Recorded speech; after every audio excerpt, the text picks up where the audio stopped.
Bonjour à tous, je m'appelle Léonore de Roquefeuille et je viens vous parler de la façon dont la technologie du XXIe siècle peut changer la façon dont nous, citoyens, pouvons nous engager dans la société et dans la politique aujourd'hui.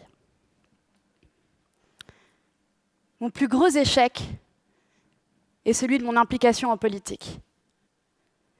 Longtemps honteuse, je n'en parle jamais. Mais comme on est en petit comité, je pense que c'est le moment de dévoiler mon secret. Nous sommes en 2006. Je suis étudiante en première année de sciences politiques à Bordeaux. J'ai 18 ans. Le mouvement social étudiant autour du contrat première embauche éclate.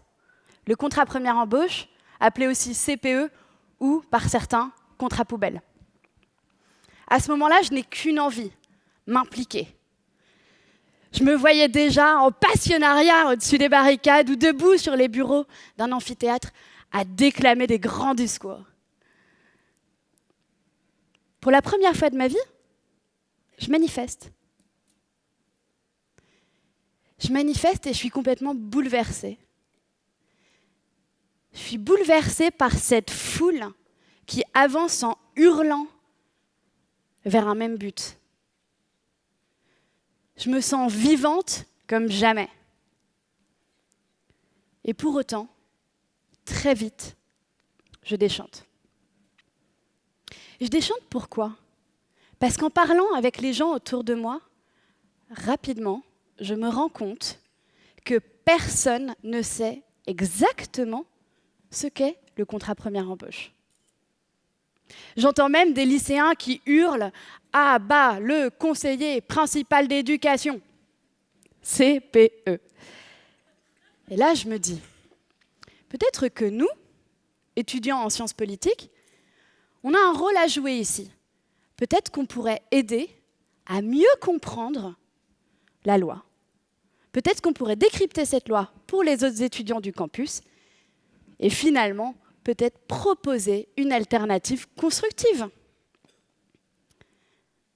Du coup, je vais à une assemblée générale sur le campus. Là, comme ça vous semble pas impressionnant. Pour moi, là, c'était terrifiant. Au bout d'un moment, je me dis, bon, je prends mon courage à deux mains, je me lève, je prends le micro, tous les regards se tournent vers moi, un peu comme maintenant, et je propose mon idée. Je propose mon idée, c'est soumis au vote, et j'ai bien compté. Sur les plus de 1000 personnes qui étaient là, seuls 32 ont voté pour mon idée. C'était un échec cuisant, donc. Cet échec, il sera déterminant, non seulement au niveau personnel, parce que de 1000 amis potentiels, je passe à 32, mais aussi au niveau professionnel, puisque c'est ça qui, plus tard, me conduira à prendre la tête de Vox.org. J'y arrive. Nous sommes en 2012, élection présidentielle française. Comme vous, je reçois par la poste ces flyers. Au design souvent tapageurs, ils ne nous disent pas grand-chose. Et pourtant, ils sont censés nous convaincre en quelques points qu'un des candidats va nous offrir le futur dont nous rêvons. Mais en fait, les vrais programmes dont on parle pendant les campagnes, ce sont ceux-là, de 60 à 200 pages, pour les plus inspirés. Ces programmes ne nous sont pas franchement rendus accessibles. D'ailleurs, je vous ai tout à l'heure confié mon secret. Soyez sincères. Qui, dans cette salle, a déjà lu un programme politique en entier ? Soyez sincères, n'ayez pas peur de lever la main. Personne ne les lit. Et je ne peux pas vous en vouloir. Ils sont longs, fastidieux et pas franchement rendus accessibles. Ceux-là, On en a fait le test avec des amis. En janvier 2012, on dîne ensemble. Un débat explose. La question, qui de Marine Le Pen ou de Nicolas Sarkozy propose réellement ce raccompagnement des immigrés aux frontières? Et qu'est-ce que ça veut dire exactement? En tant que jeunes connectés, on prend nos téléphones, on fait des recherches. Les moteurs vont nous remonter des tonnes d'articles de presse plus ou moins partisans, mais aucune source officielle. Ah, si, une, les programmes. 60 pages dans un smartphone, déjà que ce n'est pas agréable à lire sur un écran, autant vous dire qu'on a pensé qu'il y avait un problème. Et là, on se dit, il doit y avoir une solution technologique simple pour rendre accessibles ces données-là. Quelques jours plus tard, Vox était né. Donc, qu'est-ce que c'est exactement? On a monté un outil qui permet de comparer de façon neutre les programmes politiques des candidats aux élections.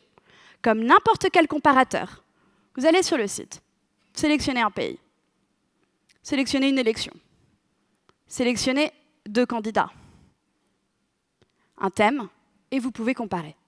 Le site vous remonte aussi des données contextuelles qui vont vous permettre de comprendre ce que veulent dire exactement ces propositions. Et là, vous vous dites, mais c'est un travail de titan de remonter tout ça. Oui et non. En fait, on fonctionne comme un Wikipédia des élections. C'est-à-dire que n'importe quel utilisateur peut contribuer, aussi bien des citoyens que des journalistes, les candidats ou leurs équipes peuvent entrer du contenu en ligne. Nous vérifions les sources et nous postons. Donc ça en est où aujourd'hui? C'est un succès. On est dans 12 pays, on a couvert 16 élections, bientôt 18.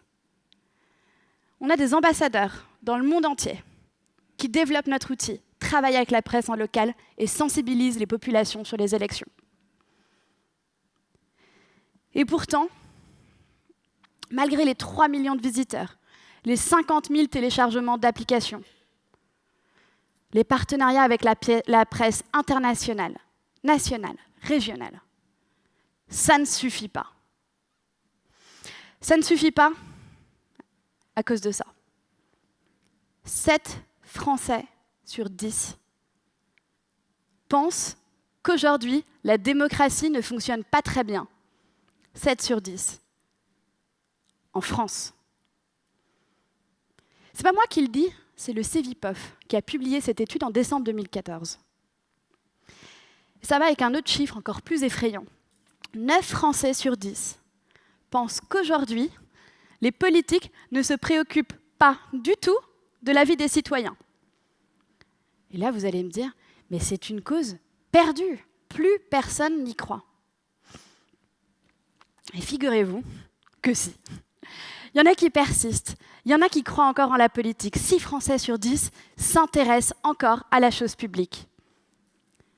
La question maintenant, c'est comment on fait pour prendre ces gens qui sont encore intéressés, pour leur redonner espoir, et surtout, comment est-ce qu'on fait pour aider à la changer, à la façonner à l'image de la politique du XXIe siècle.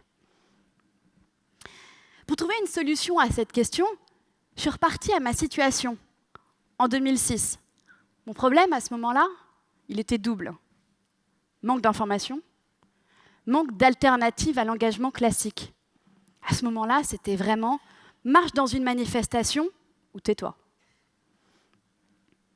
Je me suis dit, peut-être qu'il y a déjà des institutions qui font quelque chose, qui permettent aux citoyens d'intervenir. Je suis allée sur le site de l'Assemblée nationale. Je ne sais pas si vous y allez souvent, c'est un site qui est très dense, avec une interactivité un petit peu limitée. Alors j'ai certes pu visiter les couloirs de l'Assemblée en long, en large, en travers, la boutique plusieurs fois.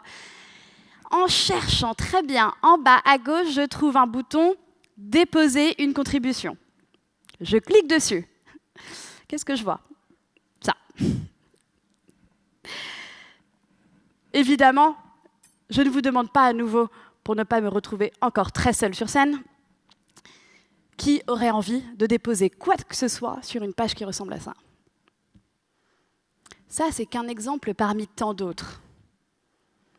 Mais ce que ça veut dire, c'est qu'aujourd'hui, il est urgent de réfléchir à une façon ambitieuse de rénover institutions et processus décisionnels pour inciter les citoyens à participer activement. Il y a quelques semaines, à la sortie d'une réunion, un ministre me glisse « N'attendez pas la permission, prenez-la ». Je l'ai pris au mot. Et j'ai l'honneur de vous dévoiler aujourd'hui, pour la première fois, les maquettes d'un projet sur lequel nous travaillons. Ça s'appelle le Newswatch. En 3 étapes, il permettra aux citoyens d'aujourd'hui d'avoir un impact sur la politique. Première étape, information. Deuxième étape, positionnement. Troisième étape, voie d'action concrète. Exemple, je suis une infirmière. Il y a des nouveautés, une nouvelle loi sur la santé. Je vais recevoir une infographie, une cartographie des acteurs. Qui porte la loi? Est-ce que mon député a voté pour ou contre? Est-ce qu'il y a des acteurs privés impliqués sur ce sujet? Ensuite, je me positionne. Je suis pour, je suis contre, ça m'est égal. Finalement, j'ai des voies d'action concrètes.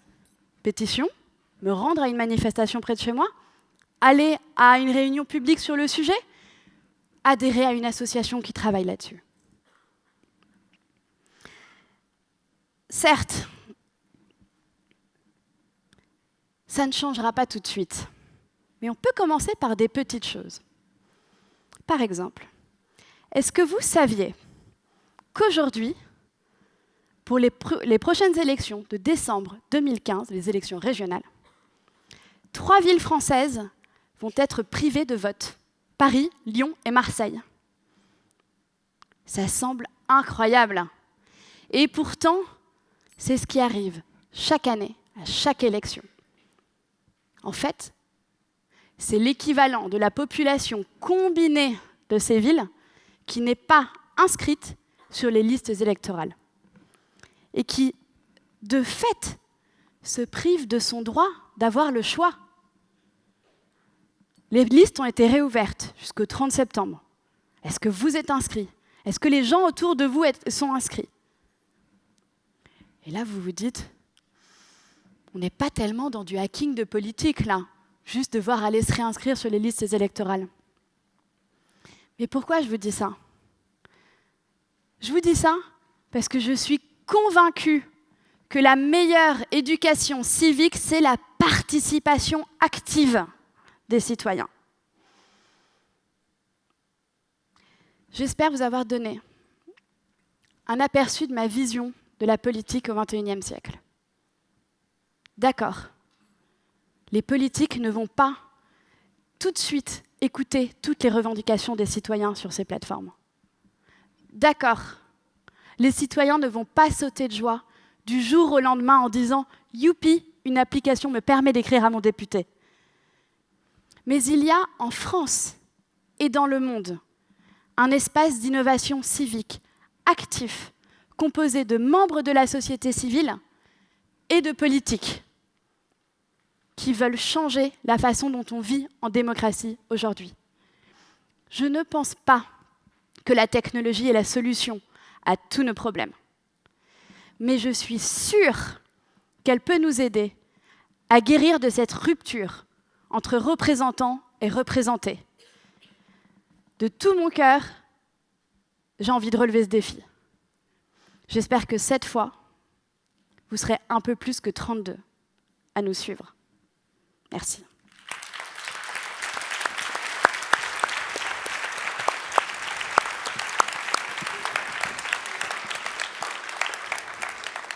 Alors, rassure-toi, je suis bien inscrit sur la liste électorale, tout va bien.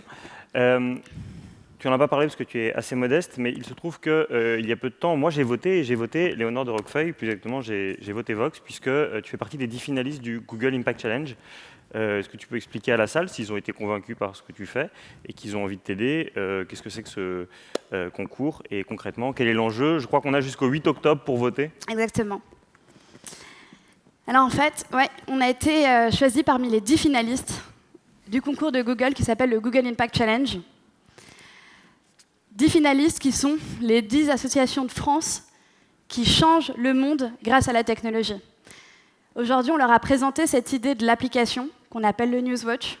Si ça vous plaît, si vous voulez nous aider à ce que ça sorte rapidement, je vous encourage très vivement à aller sur vote.vox.org et à voter pour nous. Ça pourrait nous permettre de gagner 500 000 € et de faire sortir cette application l'année prochaine. Merci beaucoup.